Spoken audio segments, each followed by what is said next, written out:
ओम शांति। अव्यक्तवाणी 8 मई 1969। मनसा वाचा कर्मणा को ठीक करने की युक्ति। चौथा पॉइंट है, मनसा वाचा कर्मणा तीनों को ठीक करने के लिए सिर्फ 3 अक्षर याद रहें। मनसा वाचा कर्मणा तीनों को ठीक करने लिए सिर्फ 3 अक्षर याद रहे। वह 3 अक्षर कौन से हैं? यह 3 अक्षर रोज मुरली में भी आते हैं। मनसा के लिए है निराकारी, वाचा के लिए है निरहंकारी, कर्मणा के लिए है निर्विकारी। देवताओं का सबूत वाचा और कर्मणा का यही है ना? तो निराकारी, निरहंकारी और निर्विकारी, यह 3 बातें अगर याद रखी तो मनसा वाचा कर्मणा तीनों ही बहुत अच्छे रहेंगे। बाबा कहते हैं, मनसा वाचा कर्मणा तीनों को ठीक करने लिए सिर्फ 3 अक्षर याद रहें। सभी अपनी मनसा को चेक कीजिए, वाचा को चेक कीजिए, कर्मणा को चेक कीजिए। कैसे है आपकी मनसा? मन आपकी वृत्ति, आपके विचार कैसे हैं? अपने को चेक कीजिए आप। बहुत बार कैसे होता है कि हम हमारे हिसाब से सोचते हैं तो हमें लगता है कि हमारी मनसा बहुत अच्छी है, हमारा मन बड़ा शुद्ध है, बड़ा अच्छा है। पर बाबा कहते हैं ना कि परिवार का भी सर्टिफिकेट आपके पास होना चाहिए। बाबा का तो होना ही चाहिए, परिवार का भी सर्टिफिकेट आपके पास होना चाहिए। तो अपने मन को चेक करो। आप पूछो साथी सहयोगियों को कि आपकी मनसा कैसे है। वो बताएंगे आपको कि आपकी मनसा कैसी है। मन से जो निकलता है वह वाइब्रेशंस के रूप में महसूस होता है। तो आपके वाइब्रेशन से परिवार वाले पहचान जाएंगे कि आपके मन में क्या चल रहा है, आपकी मनसा कैसे है। मनसा में वृत्ति भी आ जाती है, मन तो आता है, वृत्ति भी आती है। अभी भी बच्चों को पता नहीं है, पर बच्चों के मन में बहुत कुछ बच्चों ने जमा करके रखा है। वो सब मन में है, और जो मन में है वह वाचा में निकलता है। हमें बहुत बार ऐसे लगता है कि हम ऐसे ही बोल रहे हैं, पर हम हमारी वाणी को चेक करें कि हमारी वाणी से किसी को दुख तो नहीं होता। आप अपनी वाणी को सहज नहीं लीजिए। कभी कभी किसी किसी को लगता है, हाँ मेरी वाणी ऐसी है, तो बाबा कहते हैं बदलेंगे कब? मंजूर है कि आपकी वाणी ऐसी है वैसी है, पर बदलेंगे कब? वाणी को, वाचा को ठीक कब करेंगे? या जीवन भर ऐसे ही वाणी चलानी है, लोगों को दुख देने वाली? आप जब बात करो तो आपकी बातों में जिससे बात कर रहे हो उन सभी को एक तो शांति, दूसरा सुख और तीसरा प्रेम महसूस हो। ऐसी आपकी वाचा हो, वाणी हो, यह तीनों भी गुण उन्हें महसूस हो। जब कभी शक्ति की जरूरत होगी तो शक्ति महसूस हो जाएगी, पर रोज की जीवन में शांति, सुख और प्रेम, यह तीनों गुण अनुभव करें। जिनसे आप बात कर रहे हो वो सभी, तो अपने को चेक कीजिए, क्या आपकी वाणी ऐसी है या बस चिल्ला रहे हो, हर्ट कर रहे हो।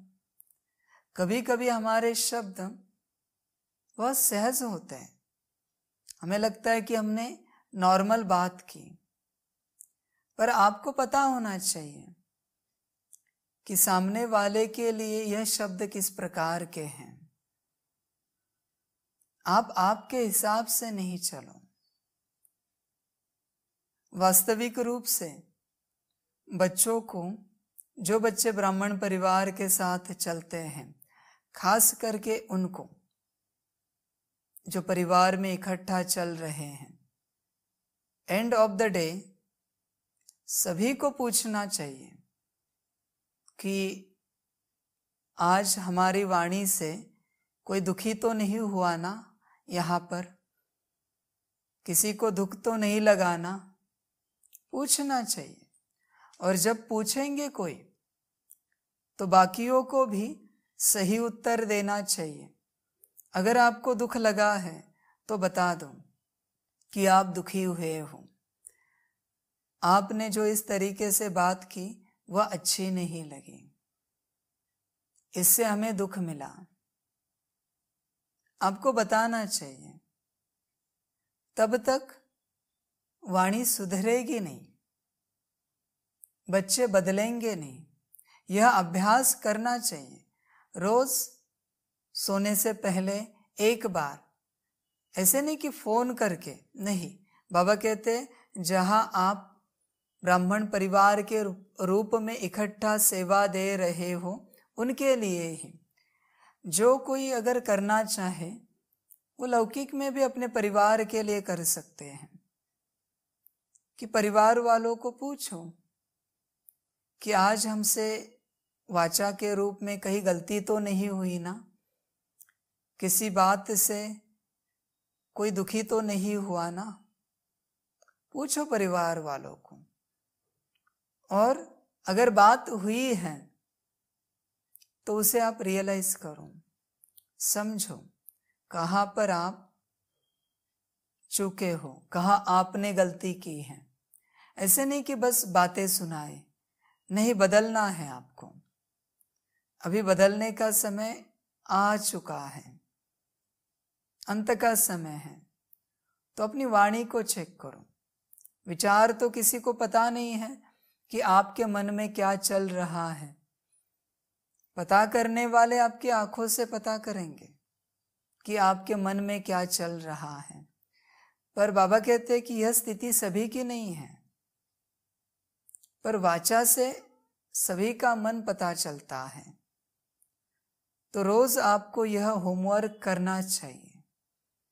एंड ऑफ द डे पूछना चाहिए कि कोई दुखी तो नहीं हुआ। और वापस से कहते हैं, अगर आपको पूछा जा रहा है तो आपको भी सच बताना चाहिए। आप छिपाओ नहीं किस बात को।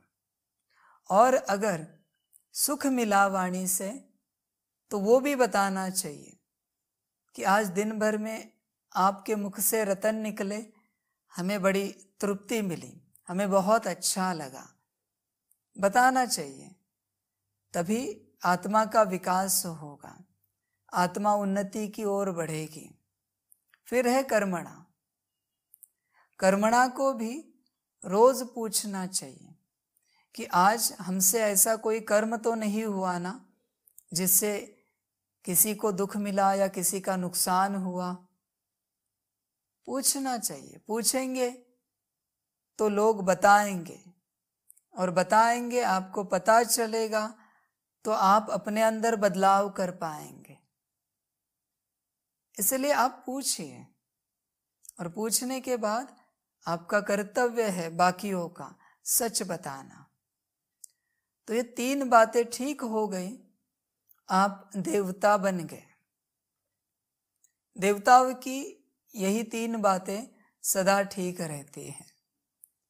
अभी बाबा कहते हैं कि यह 3 बातों को ठीक करने के लिए 3 अक्षर याद रहें।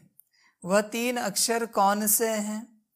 यह 3 अक्षर रोज मुरली में भी आते हैं। बाबा कहते रोज मुरली में आते हैं।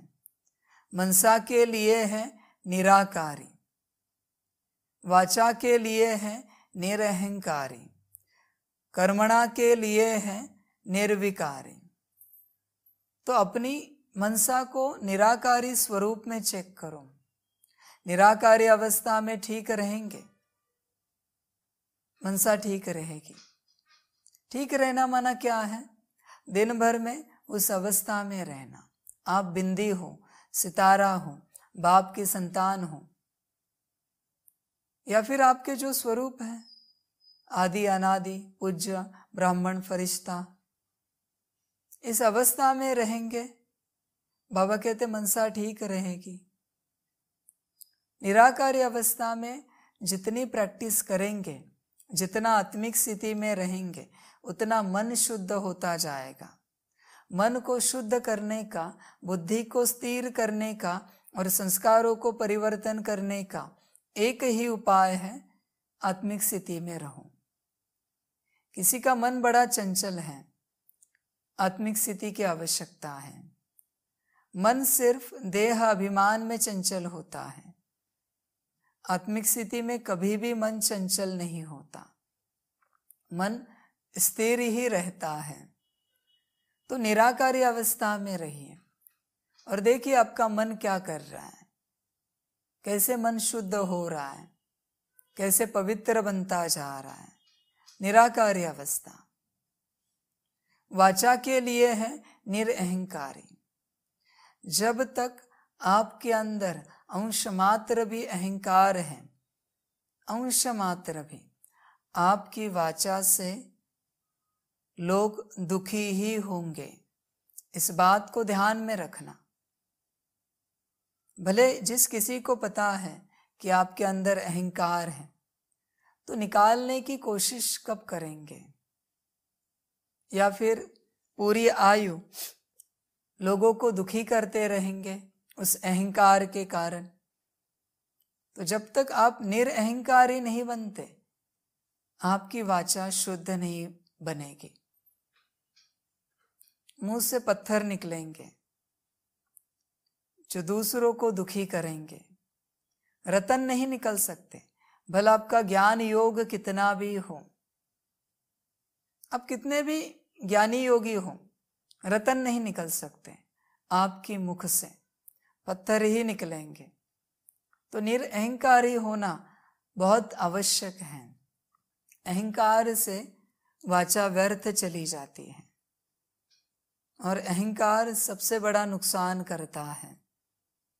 जिसके पास अहंकार है उसके पास वाचा सिद्धि कभी नहीं आ सकती, वरदान की ताकत कभी नहीं आ सकती। वो किसी को भी वरदान नहीं दे सकता। जो निराकारी अवस्था में नहीं है वो मनसा सेवा, सकाश की सेवा नहीं कर सकता। जो निरअहंकारी नहीं है वो वाचा सेवा कभी नहीं कर सकता।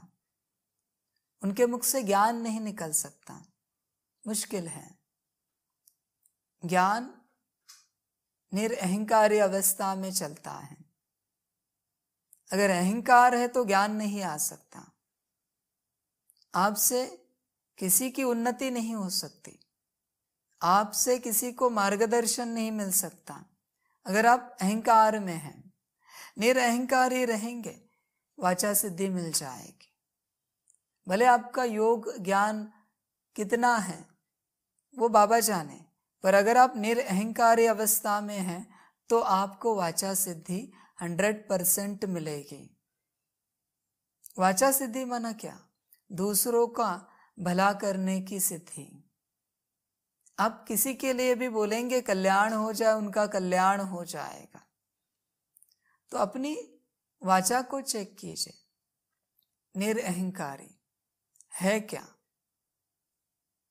सारे दिन भर में गलती से किसी एक का भी आपने दिल दुखाया, फिर भी सारे दिन भर की वाचा सिद्धि चली गई। वाचा के ऊपर बड़ा ध्यान देना पड़ता है, वाणी के ऊपर बड़ा ध्यान देना पड़ता है। ऐसे कभी भी कुछ भी बात नहीं की जाती, बहुत संभल कर बात की जाती है। आप नहीं जानते कॉन्शियसली अनकॉन्शियसली किस बात को लेकर कौन दुखी हो जाएगा, आपको पता नहीं होता, और आप अपनी मस्ती में चलते हैं, दुनिया को दुख देते हैं। तो बाबा कहते अपनी वाचा को चेक करो। आप यहाँ अच्छे बनने आए हो, बाप समान बनने आए हो, अपनी मनसा वाचा कर्मणा ठीक करने आए हो, तो अपनी वाचा पर ध्यान रखो। जिसका अपनी वाचा पर नियंत्रण है वही ज्ञानी और योगी बन सकता है। अपनी वाचा पर नियंत्रण, बस मुंह में आया और बोल दिया, ऐसे नहीं होता। तो बाबा कहते हैं वाचा के लिए निरअहंकारी होना बहुत आवश्यक है, वरना आपकी वाणी शुद्ध नहीं रहेगी। कर्मणा के लिए है निर्विकारी। अगर आप निर्विकारी हैं तो ही आप कर्मणा सेवा कर सकते हैं और सभी को सिखा सकते हैं। निर्विकारी अवस्था, अपने को चेक कीजिए। ये सब विकार मोह से आते हैं। ये जो मोह है, मोह अगर निकल गया तो सब विकार खत्म हो जाते हैं। आप निर्विकारी बन जाएंगे। अपनी कर्मणा को चेक कीजिए। आपकी दृष्टि से कर्मणा में दृष्टि भी आ जाती है। आपके हाथों से क्या कर्म होते हैं विश्व के प्रति, सभी के प्रति, अपने को चेक कीजिए। गलत नहीं होते, बहुत अच्छी बात है, पर बाबा कहते सही क्या जमा किया यह भी तो चेक करो। गलत नहीं किया, कुछ घाटा नहीं हुआ, लेकिन सही जमा नहीं किया तो समय तो व्यर्थ हो गया। तो सही को जमा करो, कर्मणा से, वाचा से, मनसा से जमा करो। तो अपनी कर्मणा को चेक करो। यह समझ की बात है बच्चों के लिए। आपके पास वही आएंगे जिनका और आपका लेन देन का खाता बचा है। मदद मांगने हो, मदद लेने हो या देने हो, वही आएंगे जिनका और आपका खाता बचा है। तो अपनी कर्मणा को चेक करना, आपकी कर्मणा कैसी है। कर्मणा माना हर रूप से, कहा भी जाना, कुछ भी करना, ऐसे नहीं है। बाबा ने नियम दिए हैं, मर्यादाएं दी हैं, उस मर्यादाओं में चलना, माना अपनी कर्मणा को ठीक रखना। यह जो शरीर है यह एक इंस्ट्रूमेंट है, यह मिला है पाड़ बजाने के लिए, लेकिन आखिर पाड़ बजाती आत्मा ही है। विचारों से, उससे पहले वृत्ति से, फिर विचारों से, वाणी से, कर्म से आत्मा ही पाड़ बजाती है। तो आप अपने को चेक कीजिए कि इस इंस्ट्रूमेंट के द्वारा आप कैसे पाड़ बजाते हैं, क्या पार्ट बजाते हैं। जो भी आपके संबंध संपर्क में आते हैं, क्या उन्हें सुख मिलता है आपसे? किसी भी प्रकार से हो, मनसा वाचा कर्मणा, वो सुखी होके जाते हैं क्या? उन्हें स्नेह मिलता है, शांति मिलती है? चेक कीजिए। तो कर्मणा के लिए निर्विकारी बनो, विकार मन में ना हो, निर्विकारी बनो।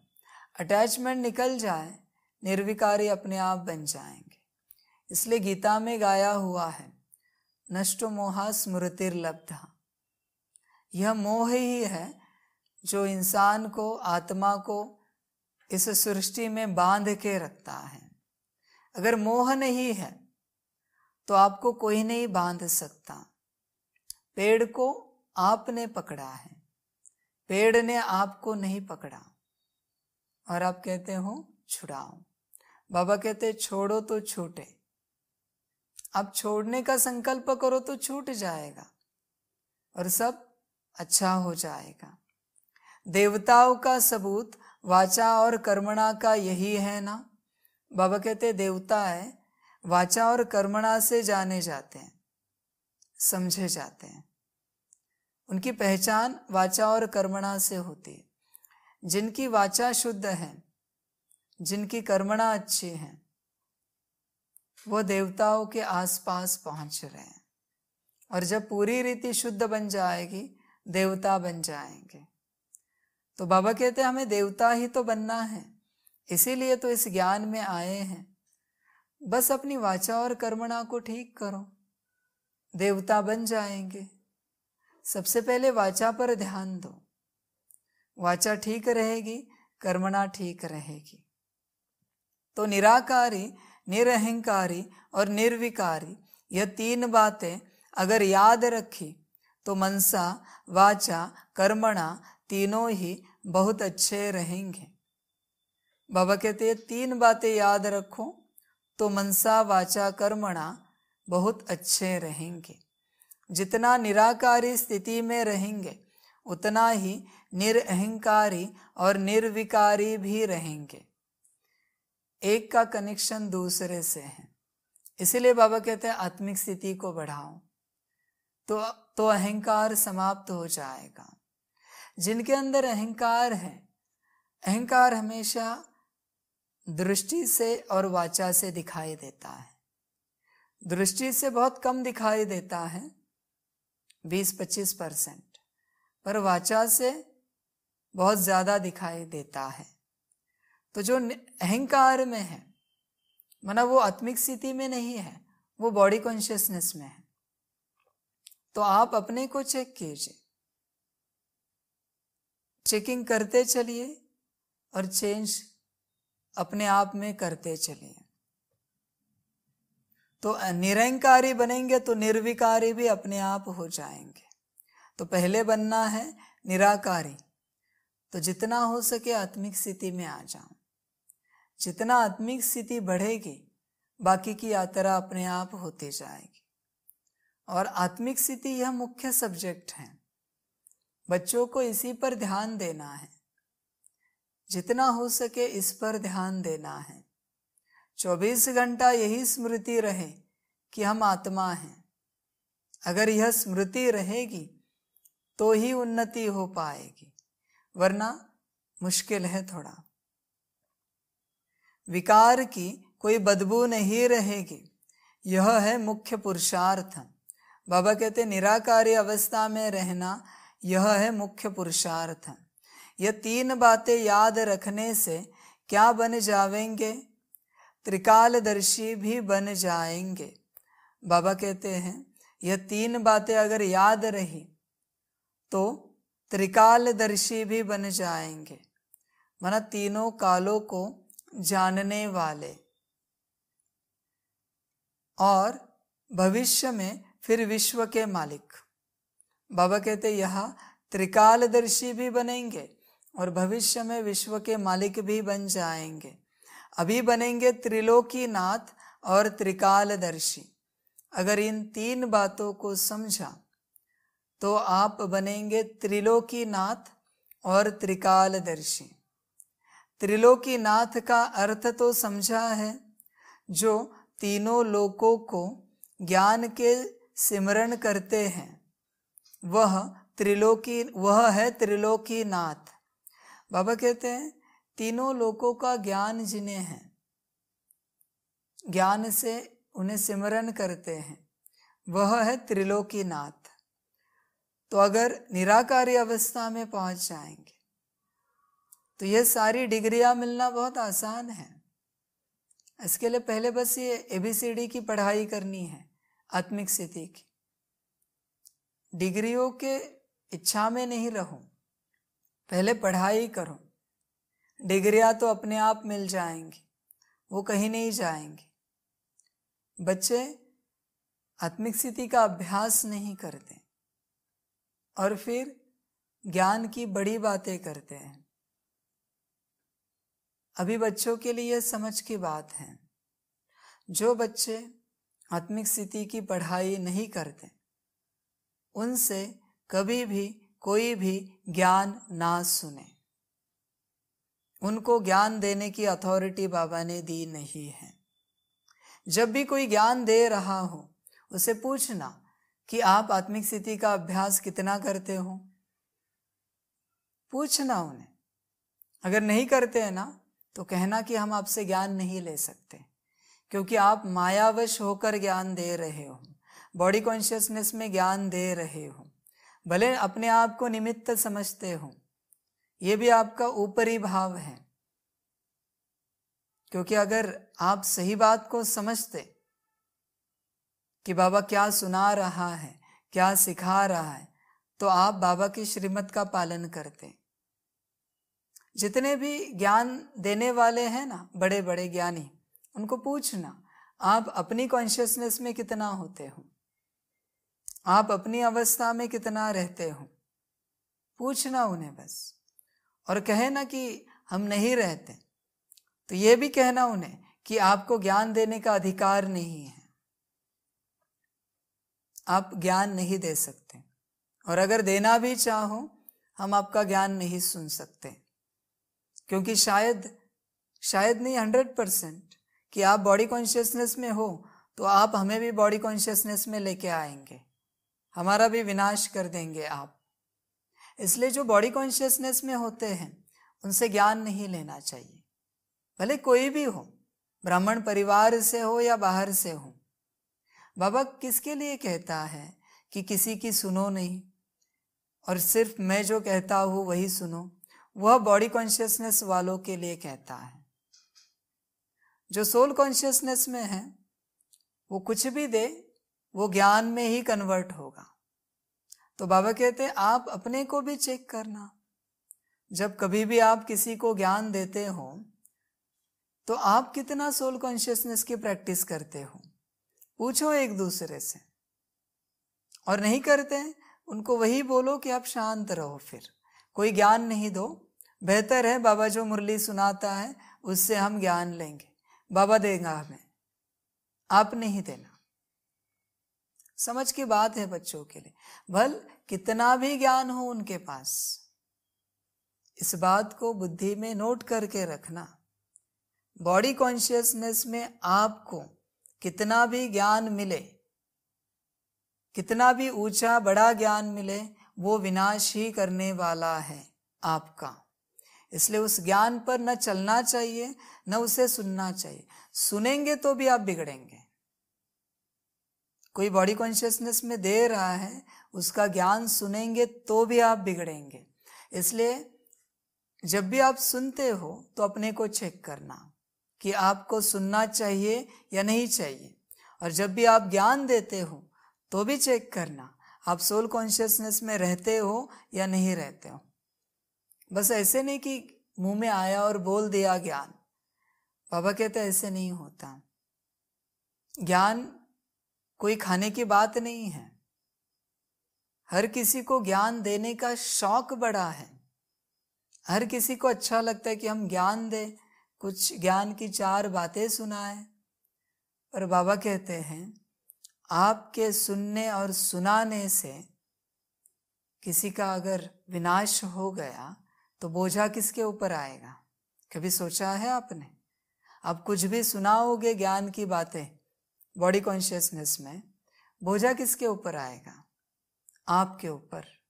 एक तो आपका बोझा खत्म नहीं हो रहा है जो इतने वर्षों का है, ऊपर से ये नया बोझा क्रिएट कर रहे हैं दुनिया को मिसगाइड करके। तो बाबा कहते हैं ऐसे मत करो। ज्ञान सिर्फ सोल कॉन्शियसनेस में दिया जाता है, और सोल कॉन्शियसनेस में जो ज्ञान मिलता है उसमें सिर्फ सोल कॉन्शियसनेस की बातें होती है। क्योंकि यही तो राज है, यही तो चाबी है दुनिया की, सोल कॉन्शियसनेस, आत्मिक स्थिति, और तो कुछ है नहीं। तो बाबा कहते हैं आप अपने को भी चेक करो और दूसरों को भी चेक करो, कहाँ से लेना है और कहाँ देना है ये भी चेक करो। इसलिए बाबा कहते हैं ज्ञान कहाँ भी नहीं दिया जाता। बाबा ये भी कहते हैं कि चेक करके आत्मा की पात्रता देख के ज्ञान देना, वरना वो भी बोझा आपके माथे पर आएगा कि आपने किसी को भी कुछ भी ज्ञान सुनाया। इतना ऊंचा ज्ञान, भले आप आत्मिक स्थिति में हो, लेकिन अगर आपको उस अवस्था में पूरा अनुभव नहीं हो रहा है तो आपने इतना ऊंचा ज्ञान किसी को भी सुनाया, उसका भी बोझा आपके माथे पर आएगा, क्योंकि उसे वो धारण नहीं कर रहा है। जो धारणा करेंगे उन्हें ही ज्ञान सुनाया जाता है, जो धारणा नहीं करते उन्हें ज्ञान नहीं दिया जाता, वो भी देने वाले के ऊपर बोझा आता है। इसलिए इस दुनिया में ज्ञानी मत बनो, आपका सब कुछ चला जाएगा। बनना है तो योगी बनो अभी के लिए। बल बाबा कहता है मुझे ज्ञानी तू बच्चे प्रिय है, लेकिन कौन से ज्ञानी तू बच्चे प्रिय है? जो बाबा का ज्ञान लेकर अपने कर्मों में लाते हैं, वो ज्ञानी तू बच्चे प्रिय है। उनके कर्म से दुनिया को ज्ञान मिलता है। ज्ञान देना नहीं ये बात नहीं है, ज्ञान देना आपका परम कर्तव्य है, लेकिन बाबा आपको बता रहा है कि कौन सी स्थिति में देना है, आत्मिक स्थिति। तो आपको पता होगा कि कौन से समय में कौन सा ज्ञान देना है। तो ये समझ की बात है बच्चों के लिए। तो जितना हो सके समझने की कोशिश कीजिए। अभी बनेंगे त्रिलोकीनाथ और त्रिकालदर्शी। त्रिलोकीनाथ का अर्थ तो समझा है, जो तीनों लोकों के ज्ञान के सिमरण करते हैं, वह है त्रिलोकीनाथ। क्योंकि बाप के साथ आप सभी बच्चे भी हैं। बाबा कहते हैं जैसे बाप है वैसे आप हो, आप भी बाप समान हो। तो पहले बाप समान बनिए, फिर विश्व सेवा कीजिए। तो मेहनत कीजिए बाप समान बनने की, यह आपका पहला कर्तव्य है। पहले बाप समान बनने की मेहनत कीजिए, सेवा अपने आप हो जाएगी। बड़े बनो, बाबा कहते हैं। बड़े बनना क्या है? बाबा के जैसे बनो। जब बाबा के जैसे बनेंगे, सेवा होती ही रहेगी, क्योंकि जो बाप का कर्तव्य वो बच्चों का कर्तव्य। तो इस बात को ध्यान से समझिए कि आपको अपने ऊपर ही अटेंशन रखना है, आत्मिक स्थिति के लिए, निराकारी अवस्था के लिए। खाते पीते उठते बैठते बस इस अवस्था को ध्यान में रखिए। बस एक सितारे को तो देखना है, एक बिंदी को तो देखना है, और क्या करना है? अभी भी बात कर रहे, सुन रहे, बिंदी को ही तो देखना है कि बिंदी बोल रही मुख के द्वारा, बिंदी सुन रही है कानों के द्वारा, सितारा बोल रहा है, सुन रहा है। यही तो करना है, और क्या है बात, और क्या मेहनत है? तो जितना हो सके समय इसी में बिताना, हर कर्म में अपने स्वरूप को याद रखना, बाबा की याद अपने आप रहेगी। अच्छा, ओम शांति। सभी बच्चों को बाप की पदम गुणा, याद, प्यार, गुड नाइट और नमस्ते। सदा खुश रहना, मौज में रहना और अपने स्वरूप में रहना। अपने स्वरूप को नहीं भूलना। जिस सेकंड स्वरूप भूल गए उस सेकंड माया आई, दुख आया। इसलिए स्वरूप को सदा याद रखना। स्वरूप में ही सारी शक्तियां हैं। स्वरूप भूले, शक्तियां खत्म हो गई, गुप्त हो गई। स्वरूप याद किया, शक्तियां इमर्ज हो गई। इसलिए सदा स्वरूप में रहना और सुखी रहना। अच्छा, ओम शांति।